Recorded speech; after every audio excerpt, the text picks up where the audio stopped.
Je représente la coordination 47, donc un certain nombre d'associations qui sont sur l'ensemble du département de Lot-et-Garonne. Et on vous a mis une gare rurale avec des gens qui attendent un train, donc ils ne sont pas sûrs qu'il arrive. Voilà. Et qui attendent les trains du quotidien et pas de la journée. Tout simplement.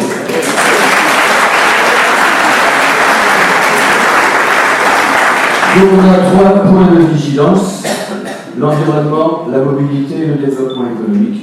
Sur l'environnement, on vit dans un environnement rural où il fait bon vivre et qui est une ressource économique importante, et non dans un désert. Ceux qui, en général, lancent des infrastructures regardent les cartes comme s'il n'y avait rien dessus, comme s'il n'y avait pas de gens, comme s'il n'y avait pas de production. Si c'est vert, on peut passer. S'il y a des maisons, ça va nous embêter, mais ils ne vont pas plus loin dans leur raisonnement.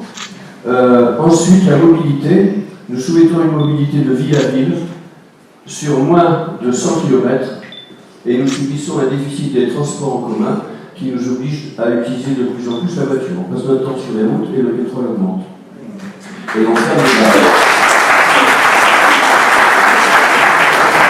Pour le développement économique, notre économie locale a besoin de se maintenir et de se développer en continuant à gérer de nombreux services et à générer surtout, on n'arrive pas à les gérer parce qu'ils n'arrivent pas ou ils disparaissent, à générer de nombreux services de proximité qui sont actuellement en migration un peu partout, que ce soit dans la santé, dans la circulation, dans la poste, etc.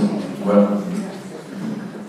Allez-y. Donc là-dessus, on a 3 fausses promesses.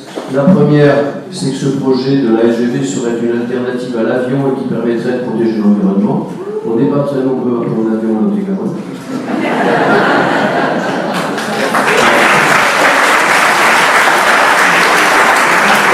Second, concernant la mobilité, c'est que ce projet devrait permettre un déplacement très rapide à Bordeaux et Paris avec une grande facilité d'accès.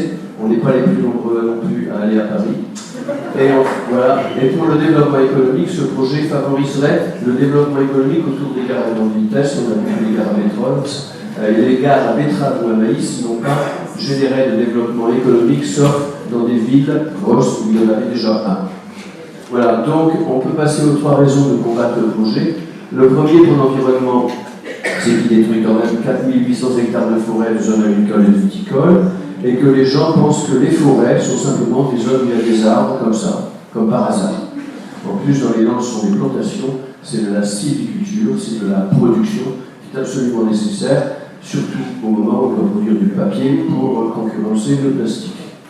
Pour la mobilité, il ne peut gagner du temps que... Alors, nous, on veut des gares tous les 100 km, et c'est un train qui ne peut globalement réussir à faire son pari, à gagner son pari, qu'en s'arrêtant tous les 300 km.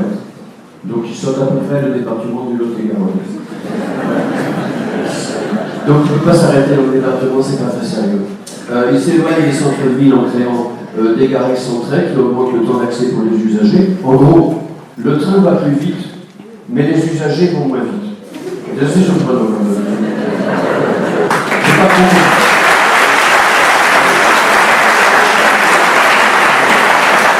Il investit pour les longs trajets en laissant se délavrer les réseaux du quotidien utilisés en fait par 95% des usagers. Les 5% qui restent sont souvent des cadres qui allaient à Paris et qui vont moins souvent depuis la crise sanitaire qui a vu se développer le télétravail et les visioconférences. Le report modal actuel le plus utilisé en alternative à l'avion, c'est le réseau Internet.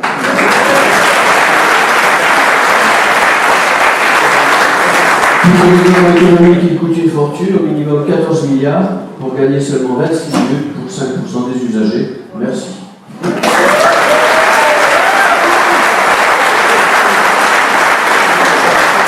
Alors, on a une alternative qui s'appelle le projet Claraco, qui a été la société Claraco est une société spécialisée du ferroviaire.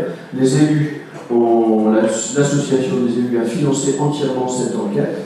Qui n'est pas qu'une enquête, une étude qui analyse très bien l'alternative. Il propose quoi? D'abord, on sauvegarde les 4800, 7700 hectares de forêt de zones agricoles et viticoles, entièrement sauvegardées. Ensuite, on aménage les voies existantes pour gagner 15 minutes, au lieu de 26, on est désolé de ne pas faire si bien, entre Toulouse et Bordeaux, mais on offre des trains du quotidien plus fréquents, on reste sur les voies existantes, De centre-ville à centre-ville, pas de gare excentrée. On gère 126 passages à niveau actuellement dangereux qu'on réaménage et on réalise l'objectif initial de rapidité entre Toulouse et Bordeaux avec un écart de 10 minutes seulement. Et tenez-vous bien, on fait ça pour... Au départ, c'était à 2,5 milliards, on a réévalué à 4 milliards, et en face, on avait un projet qui était évalué à 8 milliards, qui passait à 14 minimum. Voilà.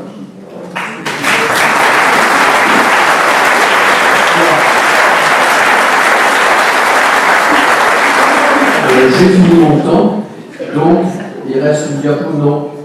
Voilà. Donc simplement, pour les 10 secondes qui restent, il restait une dernière alternative qui est une alternative à la une alternative démocratique. On est quand même très inquiet de voir que l'ensemble de ces décisions soient faites en dépit de tout ce qui est dit par les personnes réellement concernées et que ce mode de démocratie est une véritable... c'est très inquiétant.